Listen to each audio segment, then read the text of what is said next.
Hey guys what's up, कैसे हैं आप सब लोग। मेरा नाम है आशीष सचदेव और आज हमारे साथ हैं सीए रोहन गर्ग, जिनकी आई है ऑल इंडिया रैंक 5। आज हम रोहन से बात करेंगे, स्ट्रैटेजी को जानने की कोशिश करेंगे और समझेंगे कि एक टॉपर कैसे निकलता है। एक अगर आपको सीए में रैंक लानी है और वो भी ऑल इंडिया रैंक 5 अगर लेकर के आनी है तो आपकी स्ट्रैटेजी क्या रहनी चाहिए, इसके बारे में हम बात करेंगे रोहन के साथ। सबसे पहले रोहन, आपको बहुत बहुत मुबारक, many many many congratulation on achieving this great great great success and welcome. आज हम आपसे बात करेंगे sir. Thank you so much sir. Rohan, शुरुआत मैं करता हूं आपसे, हम आपकी डिटेल स्ट्रैटेजी को भी जानेंगे, लेकिन उससे पहले जो लोग हमारा ये वीडियो देख रहे हैं मैं उनसे एक रिक्वेस्ट करूंगा कि वीडियो थोड़ा लंबा होने वाला है, इसलिए इस वीडियो को पूरा देखें। सबसे पहली बात। दूसरी बात, अगर आप चैनल पे नए हैं तो चैनल को सब्सक्राइब कर दीजिए। इस तरीके का कंटेंट, इस तरीके का मोटिवेशनल कंटेंट और इंफॉर्मेटिव कंटेंट मैं आपके लिए लेकर के आता रहता हूं। तो चैनल को सब्सक्राइब करिए, वीडियो को लाइक करिए, इससे मुझे बहुत मोटिवेशन मिलता है। और आप अगर वीडियो को लाइक कर रहे हैं और शेयर कर रहे हैं तो रोहन को भी कॉन्ग्रेचुलेट कर रहे हैं आप in a way. So please do that and share करिए अपने दोस्तों के साथ। और जो भी सीए में रैंक लेकर के आना चाहता है उसके साथ तो डेफिनेटली इस वीडियो को आपको शेयर करना चाहिए।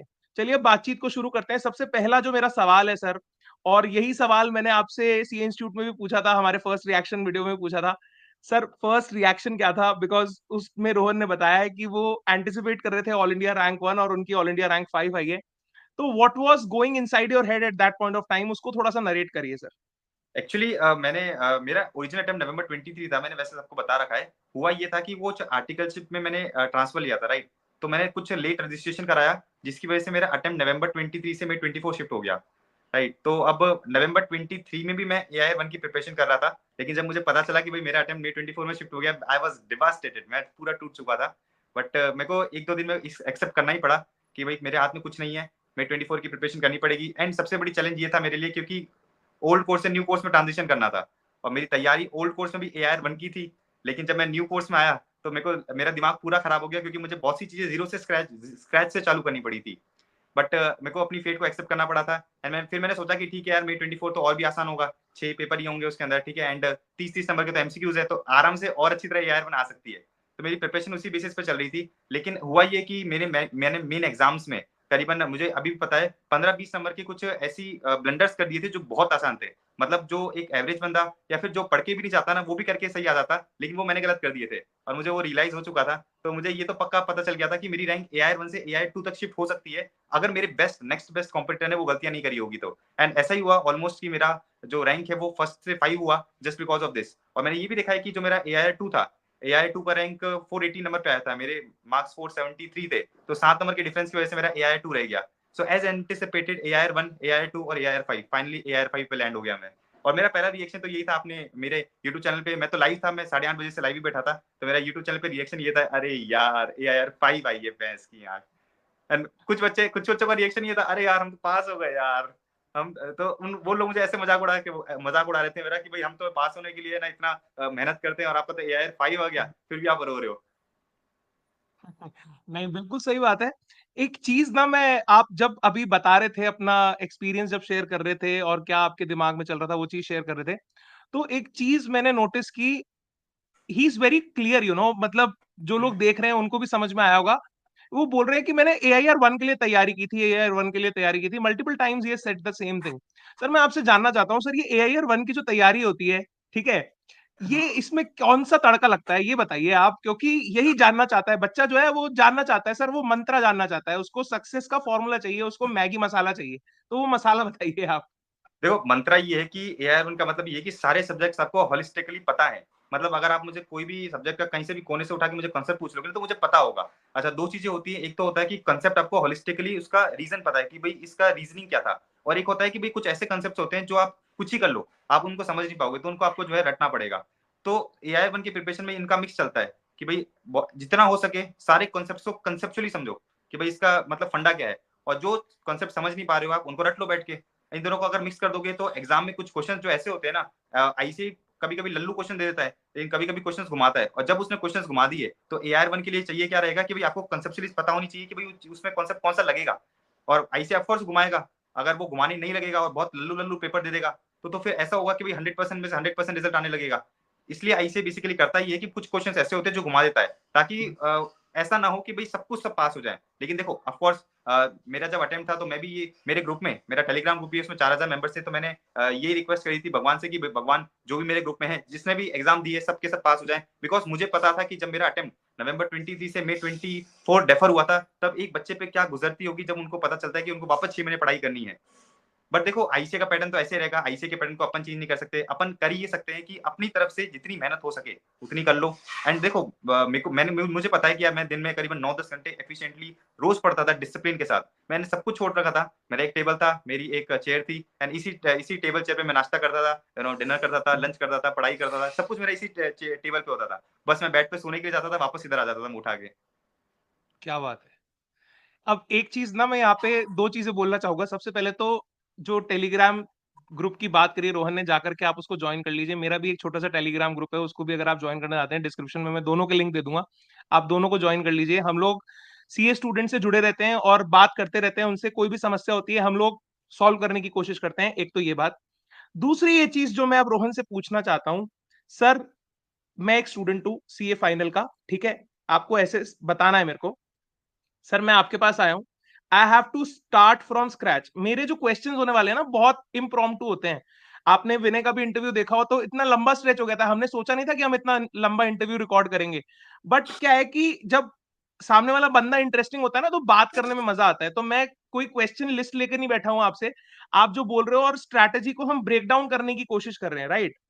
तो मैं आपसे जानना चाहता हूं, मैं एक स्टूडेंट हूं, मैं स्क्रैच से स्टार्ट करना चाहता हूं। सर मेरे पास आज किताबें हैं, ठीक है, मेरे पास मटेरियल है, मैंने कोई क्लास नहीं कर रखी।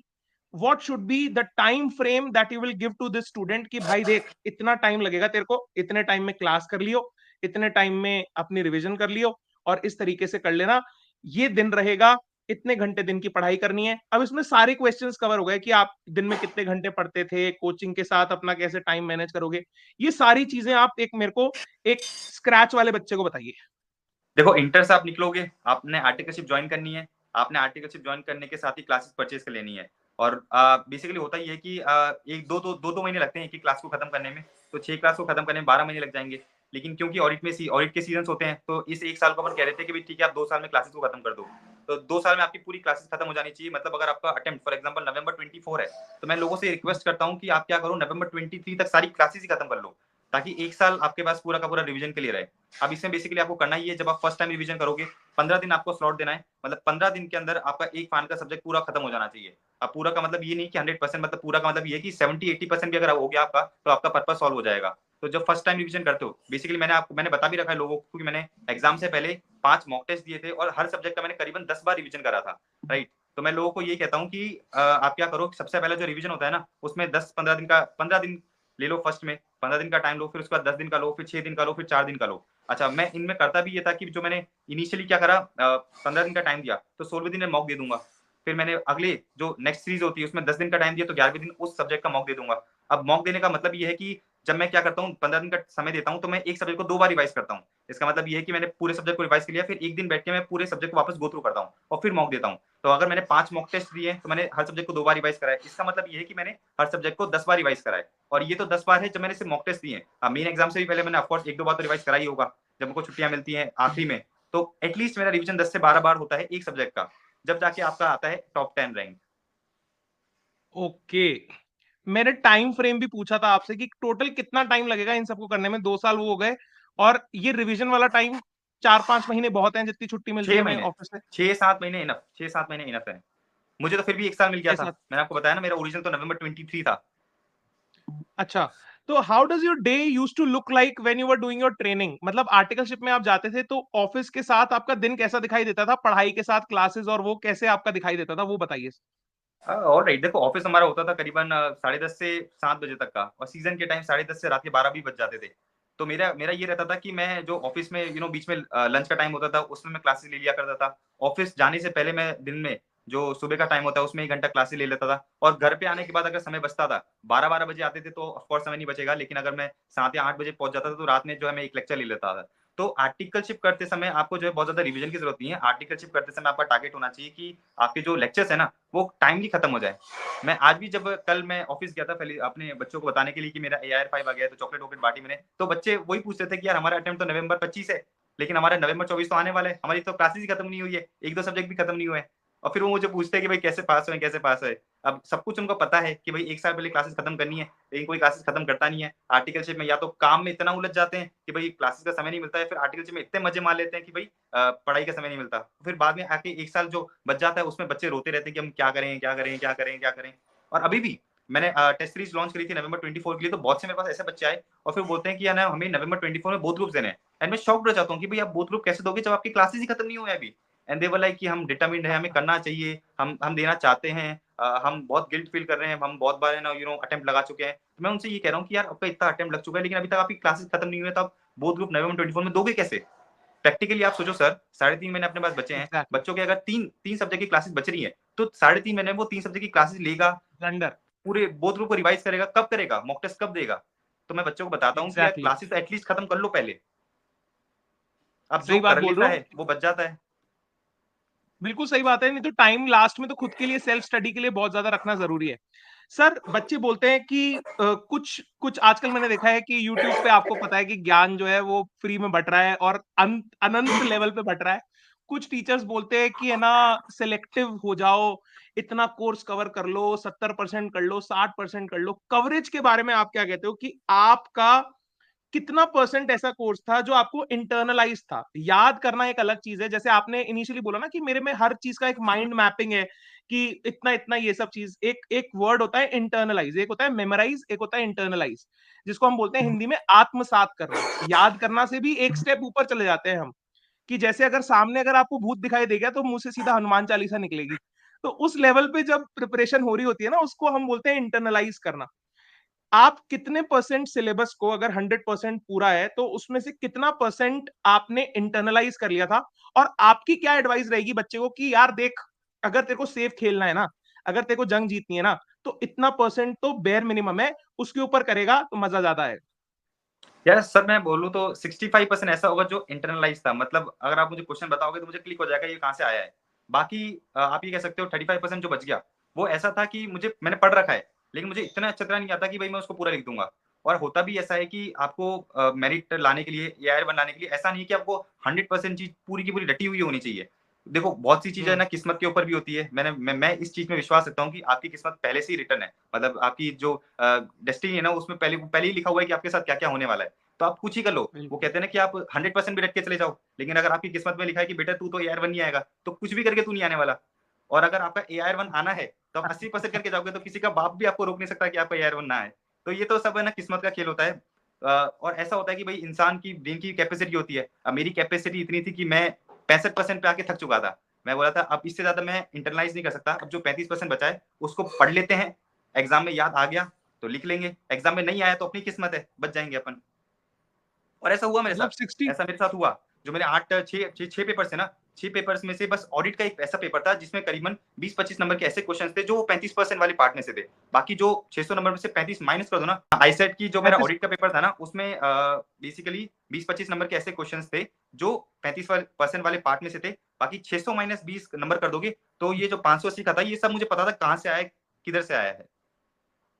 अच्छा, अब कुछ क्विक क्वेश्चंस पूछूंगा एक दो, और उसके बाद फिर सब्जेक्ट वाइज स्ट्रैटेजी को ब्रेक डाउन करके क्लोजर की तरफ चलेंगे, स्लोली एंड ग्रेजुअली। सर, सबसे हलवा सब्जेक्ट कौन सा लगता था जिसको पढ़ने में आपको लगता था यार ये तो मक्खन है, ऐसे ही निकल जाएगा, स्मूथ है ये तो, एएफएम केक एएफएम वॉक है? एएफएम एएफएम एएफएम 93 आए थे मेरे एएफएम। उसमें। मानो कि नहीं, मेरा कल एएफएम का एग्जाम है। मैं राजस्थान और उसका केकेआर का आईपीएल देखा था जिसमें जॉस बटलर ने सेंचुरी मारी थी ना, ऐसे हेलमेट वेलमेट फेंके थे। तो एएफएम का कल एग्जाम है और मैं ये देख रहा था। Nice nice. अच्छा, और सबसे क्योंकि डिफिकल्ट एएफएम सब्जेक्ट? एएफएम मुझे बहुत हल्का लगता था, उसमें मेरे को लगता ही नहीं था कुछ है यार। कॉन्सेप्ट नोट से उसमें करीबन 90 पेज के होते थे, उसको मैंने पढ़ लिया। और मेरा एलडीआर तक कोई भी ऐसा क्वेश्चन नहीं होता था जो मैं एलडीआर तक लेके जाऊं। जो भी क्वेश्चन मैं करना होता था ना, 3-4 महीने पहले मैंने खत्म कर चुका होता था। मतलब एलडीआर पे आके सिर्फ 10-15 ऐसे क्वेश्चन होंगे जो मुझे एग्जाम के लिए करने हैं, बाकी सिर्फ कॉन्सेप्ट नोट्स होते थे। तो 90 पेज के कॉन्सेप्ट नोट करने में इतना ज्यादा टाइम लगता नहीं था। अच्छा, और सबसे डिफिकल्ट सब्जेक्ट? मेरे लिए सबसे difficult subject difficult I don't think मेरे को कोई डिफिकल्ट लगता था। मेरे को बाकी सारे पैरेलल लगते थे। एफआर हो गया, ठीक है, डीटी हो गया, आईडीटी हो गया, देन आईबीएस भी हो गया, मेरे को सब पैरेलल लगते थे। मुझे इसके अलावा कोई ऐसा नहीं लगता था जो बहुत ज्यादा डिफिकल्ट है। लेंदी होते हैं ऑफकोर्स, जैसे डीटी है, डीटी सबसे ज्यादा लेंदी है। आप जो भी 6 सब्जेक्ट अटेम्प्ट करने जाओगे ना, डीटी समंदर है। फिर उसके बाद आता है समंदर एफआर का, फिर आता है समंदर हाँ आईडीटी का, फिर आता है ऑडिट का, और एएफएम तो सबसे नहीं छोटा ही है ऑफकोर्स। ओके। अच्छा अब ना मैं एक चीज पूछना चाहता हूँ कि बहुत सारे टॉपर्स से मैंने बात की है, मतलब बहुत सारे टॉपर से बात की है, ऑल इंडिया रैंकर 1 से भी बात करी है, 524 बहुत सारे लोगों से बात करी है। कुछ लोग बोलते हैं कि आईसीआई के मटेरियल जो है गीता कुरान बाइबल सब है, और फिर वो लोग बाद में कहते हैं कि हमारे नोट्स ये देख लो, ये कर लो, वो कर लो। What is your take on notes? क्योंकि आजकल बाजार के अंदर जब बच्चा उतरता है ना, तो उसको दिखाई देते हैं चार्ट रंगीन ये वो, और आजकल तो और माहौल बना दिया है लोगों ने। इंपॉर्टेंट क्वेश्चन लिस्ट सर, मैं इस पे भी बात करूंगा, ठीक है। मेरे को लगता है कि थोड़ी सी हंसी भी आती है, because being a qualified chartered accountant and you must be analysing what I am trying to tell you and comprehend from as I say, कि लिस्ट ही बना दी यार अब, ठीक है। तो आपका क्या टेक है इस नोट मेकिंग स्ट्रैटेजी पे और इन सब चीजों के ऊपर, and what do you recommend to a person who is preparing for the CA final exams? देखो मैं आपको प्रैक्टिकली बताता हूँ। जैसे फॉर एग्जांपल डीटी ले लिया मैंने। डीटी का अगर आप आईसीएमएट पकड़ोगे ना, आईसीएमएट में 2500 पेज है। अब आप प्रैक्टिकली सोचो, क्या 1.5 दिन के अंदर आप इस 2500 पेज को रिवाइज कर पाओगे? सीधा आंसर है नो। तो मुझे भी पता चल गया था कि भाई परफेक्ट। 2500 पेज को तो रिवाइज कर नहीं सकते अपन। अच्छा, लेकिन अपने को एक और चीज पता है कि भाई आप तो एआर1 के लिए प्रिपरेशन कर रहे हो, मतलब कुछ छोड़ भी नहीं सकते। तो इस मैंने क्या करा था, इन 2500 पेज को करीबन 250-300 पेज में समराइज मैंने खुद कराया। मैंने खुद के हैंड रिटन नोट्स बनाए थे। और बहुत बढ़िया, 250-300, गजब। हाँ, इन 2500 पेज को समराइज कराया मैंने।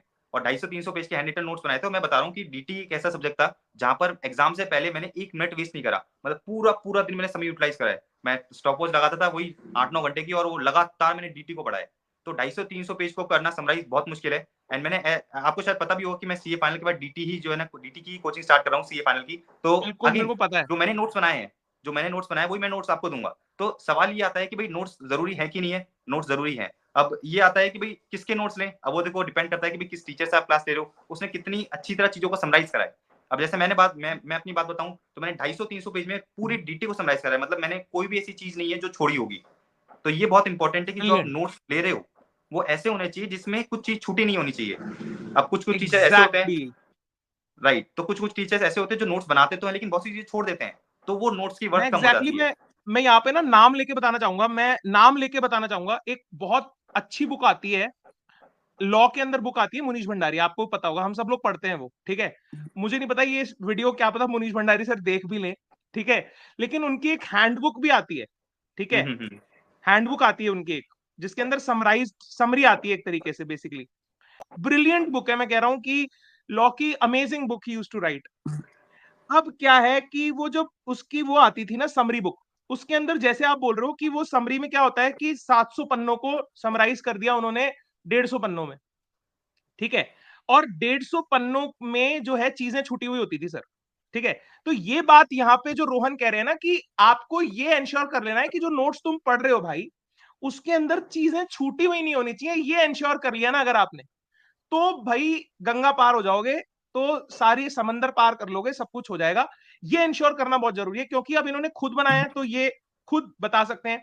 और डेफिनेटली एक बात इन्होंने बहुत सही की कि अगर कोई आपके लिए मेहनत करके इतने सारे नोट्स बना रहा है, चीजें कर रहा है, ठीक है, तो use them, why not use them, ठीक है। But use them intelligently. ऐसा नहीं कि आप सारा मटेरियल कलेक्ट करके बैठ जाओ और फिर लास्ट में रिवाइज करने के लिए आप मतलब सोच रहे हो कि कौन से में से पढ़ूं यार, पांच पांच नोट्स हम्म। लेकर के बैठ जाओ आप एक ही सब्जेक्ट के। वो एक गलत चीज हो जाती है मेरे हिसाब से। रोहन, आजकल सर जेनजी है सर, आप जानते हो कि आपकी जनरेशन कितनी यू नो हॉट ब्लडेड है, और क्या क्या उनके दिमाग में चलता रहता है। इतने सारे सोशल मीडिया एप्स हैं, बहुत सारी चीजें हैं। सर आप एक एडवाइस क्या देना चाहोगे एक बच्चे को जो सीए कर रहा है, कि इन सबके साथ रह करके हो जाएगा, ठीक है, या फिर मैंने तो एक करा बार तो सर सर। आपको सेक्लूजन, या एक बार तो आपको बाबा जी मोड में जाना पड़ेगा? नहीं क्या नहीं है नहीं आपकी नहीं। एडवाइस? देखो मैं फ्रेंकली बात बताऊं तो मैं तो इंस्टाग्राम यूट्यूब पे रोज के 2 घंटे वेस्ट करता था, कुछ ही हो जाए। मैं सोचता था कि नहीं अच्छा। करूंगा, लेकिन देखो एंटरटेनमेंट इंसान को जरूरी है, कब तक इंसान पढ़ता रहेगा। तो मैंने हर वो चीज करी है जो एक इंसान को करनी चाहिए पढ़ाई के साथ साथ। मैं कुछ चीजें छोड़ता नहीं था, सबके मजे लिए मैंने। फिर जाके AR5 और AI1 आ भी सकता है। और मैं तो बताता हूँ यार, सी में पास होना तो बच्चों का खेल है, सच बता रहा हूँ मैं, मेरे ओके। एक्सपीरियंस के बेसिस पे। अगर आपको AR1 लाना है ना, तो आपको मेहनत करनी पड़ेगी बहुत ज्यादा। पास हो रहा है तो यार कुछ ही नहीं है यार, 30-30 नंबर के 100 में से तो MCQ पूछ रहा है वो। अब क्या चाहते हो यार, बिल्कुल 40 नंबर आपको पास होने के लिए चाहिए, 30 में से 15 तो लेके आओ, 15-20 ले आओ, 20 नंबर के आपके MCQ पार हो गए। अब 80 का तो बाकी जो 70 का अटेम्प्ट करोगे उसमें 20 तो आ ही सकते हैं, तो 40 तो ऐसे ही पार हो गए आपके। तो आईसी ने इतना आसान कर दिया, और क्या चाहते हैं मुझे तो समझ नहीं आ रहा बच्चे। पास होना लिटरली सर। बहुत एक आसान है। सर एक एडवाइस मैं लेना चाहूंगा आपसे। आपने कहा कि मैं सब कुछ करता था, लेकिन क्या है कि वो जो वहां पे जो बच्चा बैठा है ना, वो आपकी तरह उसका कंसंट्रेशन लेवल उतना हाई हाँ, नहीं है। ऑफ ठीक है। कोर्स। उसको समझ में नहीं आता, वो लाइन को डिमार्केट करना नहीं जानता। तो उसको क्या एडवाइस दोगे कि भाई देख मैं तो निकल गया, मुझे पता है कि ठीक है नैया कैसे पार करनी है, लेकिन तुम्हें ना ये चीजों का कॉशन भी लेना पड़ेगा जो कि मैंने लिया। वो हम्म। एडवाइस मैं आपसे सुनना चाहता हूँ सर। हाँ, तो मैं बताता हूँ कि मैं तो डेली टारगेट सेट करता था। डेली टारगेट्स का मतलब ये कि आज मुझे ये इंडेक्स करने हैं, ये चैप्टर करने हैं। अब मुझे दिख रहा है कि भाई मैंने ये चैप्टर पहले से कर लिए, मुझे पता है कि इतना बचा हुआ है, और मुझे दिख रहा है समय मेरे पास बहुत सारा है, तो मैं वेस्ट ही करूंगा ऑफ कोर्स। इंस्टा पे टाइम पास करूंगा, यूट्यूब पे टाइम पास करूंगा। लेकिन अगर मुझे दिख रहा है कि यार मेरे पास काम करने को बहुत ज्यादा है लेकिन समय नहीं है, तो उस समय में थोड़ा क्वेश्चन हो जाऊंगा कि भाई अपने को IG का समय, यूट्यूब का समय कम करना पड़ेगा। तो वो डिपेंड करता है कि आपकी प्रेजेंट स्टेटस क्या है। मैं कुछ भी बोल दूं, उसका आप पे इम्पैक्ट नहीं पड़ना चाहिए, अनलेस कि आप खुद की स्ट्रेटेजी बनाओ, खुद के प्लानर्स बनाओ। देखो मेरे प्लानर्स, मेरी स्ट्रेटेजी आप पे काम नहीं करेगी, क्योंकि हो सकता है कि अपन दोनों का IQ अलग हो, मेरा कम हो, आपका ज्यादा हो, आपका ज्यादा हो, मेरा कम हो, कुछ भी हो सकता है। आपको अपने बेसिस पे प्लान बनाना पड़ेगा कि भाई मेरे पास 7 दिन है, मेरे पास 10 दिन है, तो इन 10 दिन को मैं इफेक्टिवली कैसे यूटिलाइज कर सकता हूँ। अब मेरा ऐसा है कि भाई मैं तो जब मन करता जब सो जाता था। मेरा प्लान, मैं डेली शेड्यूल बताता हूँ। मैं उठता था 7 बजे, 7 बजे उठ के 7:30 बजे फ्रेश होकर मैं क्या करता था, पढ़ने बैठ जाता था। 9 बजे तक पढ़ता था, नाश्ता करके मैं 9 बजे वापस सो जाता था। और फिर मैं उठता था 11 बजे, और 11 से 11 की साइकिल वापस चलती थी। अब 11 से 11 का मतलब ये नहीं कि मैं पढ़ ही रहा हूँ, इसमें बस मैं पढ़ता भी था और बाकी सारी एक्टिविटीज भी कर लेता था। तो मेरा बस ऐसे ही शेड्यूल चलता था। बस ये है कि आपको अपने बेसिस पे देखना पड़ेगा कि भाई आपका दिन कैसा रहता है, आपकी कैपेबिलिटीज क्या है, आप कितनी अच्छी तरह चीजों को ग्रेस्प कर सकते हो। भगवान की कृपा से मेरा ऐसा है कि अगर मैं कुछ चीजों को पढ़ूंगा ना, तो बहुत जल्दी समझ जाऊंगा। अभी हो सकता है कि आपके साथ मेरे से भी अच्छा लेवल हो, या फिर हो सकता है आप मुझसे थोड़ी नीचे हो। तो उस चीज को आपको एनालाइज करके अपने बेसिस पे प्लान बनाना पड़ेगा। उसके बेसिस पे आप रिवाइज करो, उसके बेसिस पे मॉक टेस्ट दो, उसके बेसिस पे एग्जाम देने जाओ। सर ये वीडियो बहुत सारे रिपीटर्स भी देखेंगे। रिपीटर्स के साथ सिचुएशन क्या रहती है, क्लासेस वगैरह हुआ रहता है, रिवीजन भी हुआ रहता है, अब उन्हें हम्म। वापस से एग्जाम के लिए प्रिपेयर करना है। उनको क्या एडवाइस दोगे कि वो एग्जाम क्लियर करके निकल जाए? देखो मैंने मैंने आपने मॉक टेस्ट सीरीज वाली वीडियो देखी होगी ना, उसमें मैंने एक चीज बताई थी कि पास होने के लिए आपको रिवीजन चाहिए, रिवीजन के लिए चाहिए आपको मॉक टेस्ट। क्योंकि अगर आपके पास मॉक टेस्ट नहीं होंगे ना, आपको रिवाइज करने का कोई मोटिव नहीं होगा। तो आपको क्या करना पड़ेगा, एक अच्छी मॉक टेस्ट सीरीज लो। मैं तो रिकमेंड करता हूँ मेरी सीरीज लो आप। उसमें मैंने क्या कर रखा है कि 3 सीरीज बना रखी है नवंबर 24 वालों के लिए। पहली सीरीज में मैंने करीबन 7 दिन दिए हैं। अब बच्चा क्या करेगा, क्योंकि मैं एज्यूम कर रहा हूँ कि बच्चे ने पहले सब्जेक्ट सारे पढ़ रखे हैं, इसका मतलब ये है कि वो 7 दिन के अंदर चीजों को रिवाइज कर पाएगा। अच्छा, मैं ये नहीं कह सकता ना कि आप जैसे फॉर एग्जांपल आप हो, आप पहली बार FR को पढ़ रहे हो, तो क्या आप FR को 7 दिन के अंदर कर पाओगे? आंसर नहीं है। लेकिन मैंने ये सीरीज बनाई है ये सोचते हुए कि बच्चों ने पहले पढ़ रखी है चीजें, अब वो 7 दिन के अंदर चीजों को रिवाइज कर सकते हैं। तो अगर 7 दिनों के अंदर चीजों को रिवाइज करेंगे, तो वो FR का मॉक टेस्ट भी दे पाएंगे। तो ऐसे अगर उन्होंने 3 बार ये चीज कर ली, तो मेन एग्जाम से पहले वो 3 मॉक टेस्ट दे पाएंगे, और उनको ये पता चलेगा कि भाई मॉक टेस्ट देने से होता ये है कि उनका कॉन्फिडेंस बढ़ जाएगा, प्लस उनको ये पता चलेगा कि कौन कौन सी ऐसी चीजें हैं जहां पर वो गड़बड़ कर रहे हैं, कौन कौन से ऐसे टॉपिक्स है जो याद तो करके जाते हैं लेकिन एग्जाम लिखते समय भूल जाते हैं। तो ऐसा मेरे साथ बहुत हुआ। मैं तो 5 मॉक टेस्ट दिए, तो मुझे अनगिनत ऐसे क्वेश्चंस मिले जो मैंने मार्क कर लिए थे कि भाई तू मॉक टेस्ट में ही भूलता था, एग्जाम में मत भूल जाना। मैं उधर लिख के भी लेता था हिंदी में। तो ऐसा मुझे एग्जाम में क्लिक हो जाता था। सबकॉन्शियस माइंड को तो याद रहता है, भले आपका कॉन्शियस माइंड नहीं चल रहा हो। एग्जैक्टली। सो अब देखिए कितना clarity of thought. Multiple revisions, mock test practice, all these are the basic underlying keys to success. Sir quickly हम जानना चाहते हैं one by one subject wise strategy, and then will move to the concluding part. Okay, देखो subject wise strategy मेरे पास, मैं तो कुछ नहीं मेरी वीडियो लैग थोड़ी कर रही है सर, आवाज आ रही है? हाँ बिल्कुल हेलो। परफेक्ट। हाँ, ऑलराइट। तो मैं परफेक्ट ये है। कह रहा था कि सब्जेक्ट वाइज मेरी कोई स्ट्रेटजी नहीं होती है। मैंने आपको बताया मेरा पास ये रहता है 10 दिन के अंदर एक सब्जेक्ट को खत्म करना है, मतलब करना है, साम दाम दंड भेद जैसे तैसे खत्म हुए वो। और कोई सब्जेक्ट वाइज स्ट्रेटजी नहीं है मेरी। सब्जेक्ट वाइज स्ट्रेटजी क्या होती है मुझे समझ नहीं आता। दो ही चीज आपके पास, हर सब्जेक्ट के लिए 3 चीजें होगी। एक तो होता है कंसेप्ट नोट्स, एक होता है क्वेश्चन बैंक, और एक होता है आपका दिमाग। इन तीनों को अगर आपने सिंक्रोनाइज कर लिया, आपका सब्जेक्ट खत्म है। आप सबसे पहले कंसेप्ट नोट्स पढ़ो, उसके क्वेश्चंस कर लो, और दिमाग में उसको बिठा लो। यही काम आपको एग्जाम से पहले 3-4 बार करना है, आपका पर्पस सॉल्व हो जाएगा। तो कोई ऐसी डिटेल सब्जेक्ट वाइज स्ट्रेटेजी नहीं है कि भाई FR के लिए आप ये करोगे तो पास हो जाओगे, DT के लिए करोगे तो पास हो जाओगे, IDT के लिए करोगे तो पास हो जाओगे। ऑडिट ऐसा सब्जेक्ट है जहां पर बच्चे बहुत से बच्चे इस बार अटके हैं, एंड मेरे ऑडिट में पता नहीं I don't think I think yes 76-77 marks आए हैं 100 में से। एंड बहुत से बच्चे ऐसे हैं जो कॉन्फिडेंट थे कि उनके 60-65 आ जाएंगे, लेकिन आए 40 से भी कम, 30 से भी कम। तो ऑडिट के लिए बच्चे बहुत परेशान हो रहे हैं। अब सवाल ये आता है कि भाई मेरे 76 कैसे आ गए, क्योंकि मैंने जो है समंदर में कूदा था। मैंने आईसीआई में जो है ना उसमें एक एक लाइन पढ़ी है। मैंने भले नवंबर 23 के लिए सब कुछ पढ़ रखा था, लेकिन आईसीआई मेट के लिए मैंने एक एक लाइन पढ़ी, क्योंकि मुझे पता है कि 30 नंबर के जो एमसीक्यू आएंगे वो कहां से आएंगे, आईसीआई मेट से आएंगे, ना कि जो कॉन्सेप्ट नोट्स टीचर्स ने बना रखे हैं उसमें से। तो मैंने आईसीआई मेट पूरी एक एक लाइन पढ़ी कि भाई अगर एमसीक्यू आ गया तो क्या होगा। ऑडिटिंग प्रोनाउंसमेंट जानते हो सर आप क्या होता है? हाँ हाँ, ऑडिट में एक ऑडिटिंग प्रोनाउंसमेंट होता है जिसके अंदर एसेज जो होते हैं ना, अनाउंसमेंट्स, एसेज हाँ, बहुत यस यस यस, ऐसे बहुत जिसके डेप्थ अंदर में सारा डिफाइन का रहते सारा हैं। बहुत डिटेल्ड। हाँ, राइट, उसको मैंने एक एक लाइन पढ़ी है कि भाई कौन सा ऐसे है, उसकी एक एक लाइन वो पढ़ी कि भाई बेयर है, इसमें से वो ऐसे बेयर होते हैं। एक्ट है, वो basically it is the bare act, bare standards, bare bare standards है वो। स्टैंडर्ड्स, तो वो मैंने बिल्कुल पढ़े थे बिल्कुल ऑडिट के लिए। अब सबसे बड़ी बिल्कुल सही दिक्कत बोल ये रहे हो। कि बच्चों के पास मेहनत, या तो बच्चे मेहनत करना नहीं चाहते, और बच्चों के पास टाइम है तो उनसे मेहनत होती नहीं है ऑडिट में। और फिर मार्क्स आते हैं 40 से कम, और फिर वो पूछते हैं मुझसे कि यार मैं क्या करूं। मैं तो एक ही चीज बच्चों को हमेशा रिकमेंड करता हूँ कि आईसी मेट पढ़ो, आईसी मेट पढ़ो, आईसी मेट पढ़ो। लेकिन वही बच्चे शॉर्टकट यूज करते हैं, नए नए नोट्स उठा के ले आते हैं। अभी आप एक बात बताओ, मैंने कोई ऐसे 500 है 10 पेज पढ़ा है, और आपने ऐसे 500 का एक पेज पढ़ा है, कौन ज्यादा बेनिफिट में रहेगा? खत्म हो गया ऑफकोर्स मैं। सर, खत्म हो गया, खत्म हो गया, वहां पे कंपैरिजन ही नहीं कर सकते आप। सर एग्जैक्टली 10 पेज तो पढ़ना ही पड़ेगा ना उसके लिए। वो ऐसे तो है यार, स्टैंडर्ड 500, जान है ऑडिटिंग की सर, ऑडिट एविडेंस है वो, जान है वो, राइट राइट। पूरा मैपिंग होता है उसमें ऑडिट का पूरा।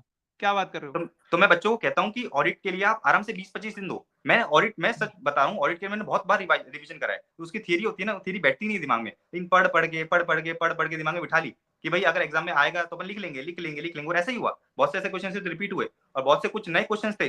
तो इतना तो भाई अपन ने ऑडिट पढ़ रखा है कि भाई अपन इसको जजमेंट बेसिस पे आंसर निकाल सकते हैं।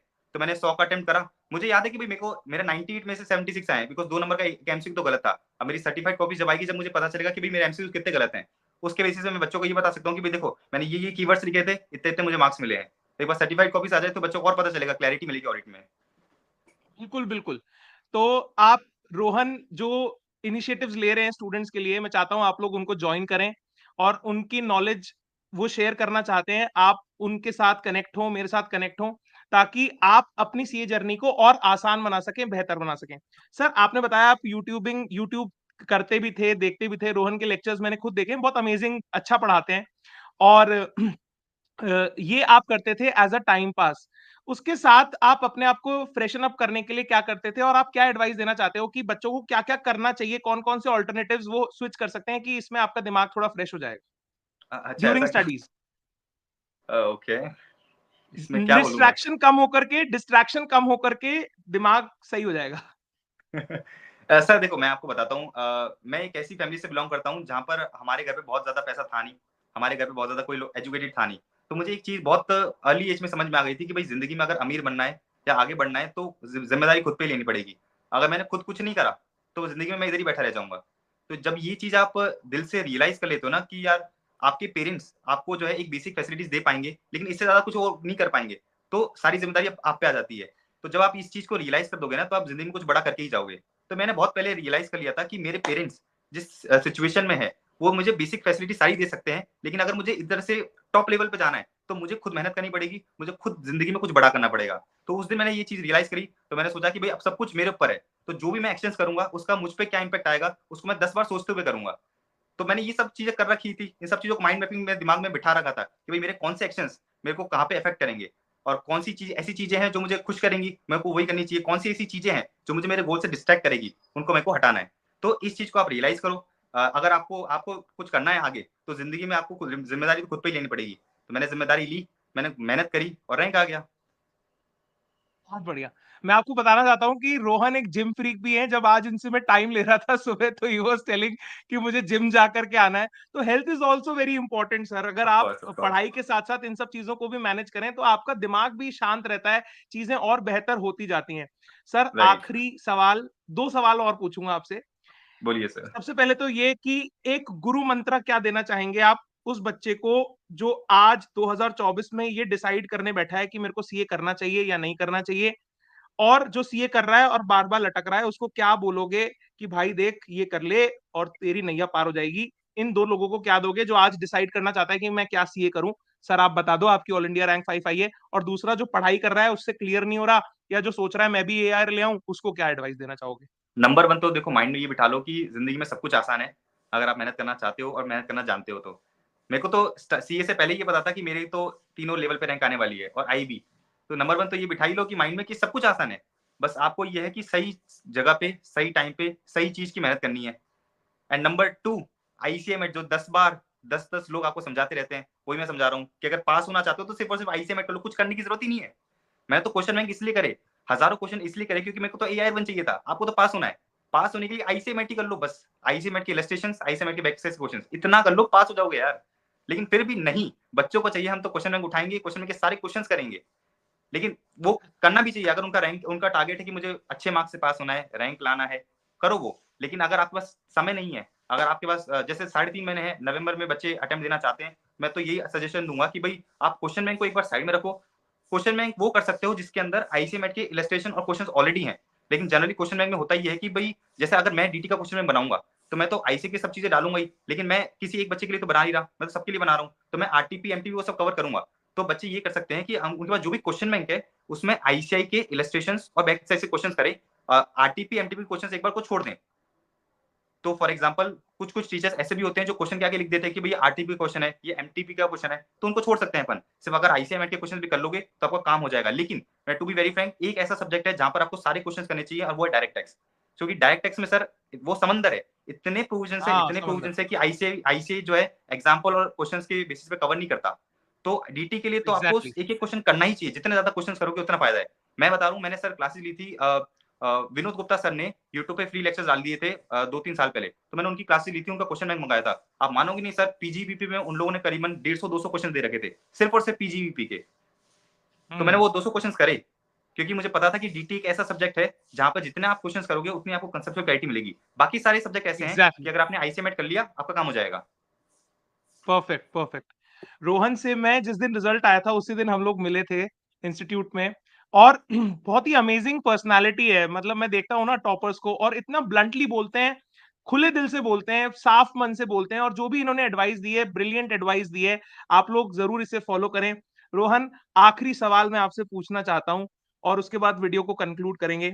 सर जिस दिन रिजल्ट आया उस दिन से लेकर आज तक what is the best thing that has happened with you? Best चीज, मतलब आप उसको कहोगे कि यार ये मस्त चीज हुई है, दिस इज, जिसके लिए बोलोगे थैंक यू गॉड। फ्रैंकली बताऊं, लाइफ ऐसे से ऐसे चल रही थी, ऐसे पहुंच गई है, इससे ज्यादा मैं कुछ नहीं बता सकता। हर हर चीज में, हर चीज, हर एक ही फील्ड में लाइफ ऐसे चल रही थी, रिजल्ट के बाद ऐसे हो गई है ऊपर। कमाल है। अब बाकी आप समझ रोहन लो। आपको बहुत बहुत फिर से एक बार मुबारका, and thank you so much for coming on this podcast, this interview. इससे बहुत सारे बच्चों की बहुत मदद होगी। आप भी शेयर करिएगा वीडियो को। रोहन का भी बहुत बड़ा नेटवर्क है, स्टूडेंट्स बहुत सारे कनेक्टेड है रोहन के साथ भी। मैं भी शेयर करूंगा।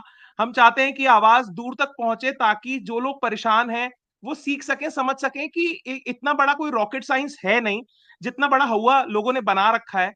राइट। सही स्ट्रैटेजी, सही प्रिपरेशन, मेहनत अगर आप डेडिकेटेडली रिलीजियसली करेंगे, then definitely you will achieve that prefix जिसको हम बोलते हैं सीए। ठीक है, और जैसा रोहन ने बताया ना कि लाइफ ऐसे से और सीधा ऐसे हो जाएगी, तो आपकी भी लाइफ ऐसे से ऐसे होने वाली है, बस अगला अटेम्प्ट आने ही वाला है। Thank you so much once again Rohan for coming. हाँ, एक चीज एक बोलना एक लास्ट चाहते चीज हैं, मैं बताइए। शेयर करना चाहूंगा बच्चों से। मैं उनको कहता हूँ कि जिंदगी में ना कभी किसी का दिल से बुरा मत चाहना, इतने हम्बल रहना। ये देखना कि भाई भगवान जो है ना आपको हमेशा देख रहा है, आपकी एक एक एक्शन का जो है ना आप पे इम्पैक्ट आएगा। ऐसा समझना लाइफ एक बूमरैंग है। बूमरैंग समझते हो सर, एक वेपन होता है जिसको आप फेंकते हो ना तो वापस आपके हाथ में आ जाता है। वापस। तो लाइफ में आपके सारे एक्शन एक बूमरैंग की तरह है। जो भी करोगे, अगर किसी का बुरा करा, लाइफ आपको थप्पड़ जरूर मारेगी। तो जिंदगी में ध्यान रखना, कभी किसी का दिल से बुरा मत चाहना, कभी किसी के बारे में बुरा सोचना मत, कभी किसी का बुरा करना मत। इतना कर लोगे ना सर, भगवान आप पे इतना वो कहते हैं ना इम्प्रेस हो जाएगा कि आपको हर जिंदगी में हर वो चीज देगा जो आप डिजर्व करते हो। तो मैं तो बच्चों से ये कहता हूँ कि एकदम ऐसी शांत पर्सनैलिटी रहना। और ऐसे होते हैं चंट लोग होते हैं, बहुत से ऐसे चंट होते हैं, भाई इसको टोपी बना दी, उसको टोपी बना दी, इसको थप्पड़ मार दी, उसको थप्पड़ मार दी। ऐसा नहीं करना चाहिए। एकदम शांत रहो, डाउन टू अर्थ रहो। एंड बस इतना ध्यान रखना कि अपनी वजह से किसी और का नुकसान ना हो। अगर ऐसा हुआ तो आपकी पनिशमेंट जरूर मिलेगी। मैं लिख के देता हूँ, आज लिख लो आप। अगर आपने आज किसी का नुकसान करा है, आप याद करोगे कि रोहन ने एक दिन ये कहा था कि भाई इसका इम्पैक्ट मुझ पे आएगा, और वही चीज एग्जैक्टली आपके साथ होगी।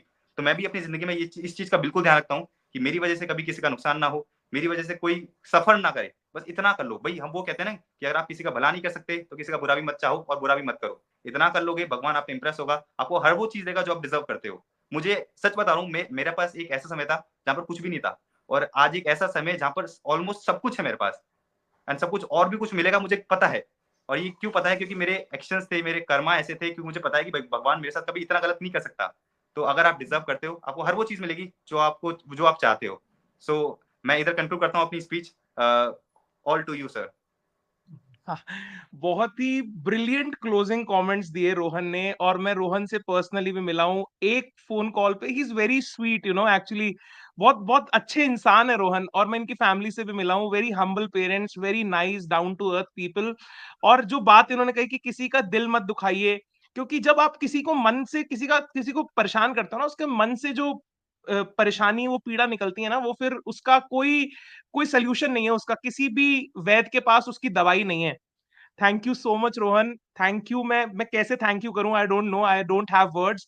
आई definitely come and see you once again, and हम लोग साथ में कुछ डेफिनेटली ब्रिलियंट कर पाए सीए स्टूडेंट्स के लिए, उनको हेल्प कर पाए, ऐसा कुछ प्लेटफॉर्म हम लोग क्रिएट करें। डेफिनेटली मैं ऐसा एंटिसिपेट करता हूँ, सोचता हूँ आपके साथ काम करने का भी।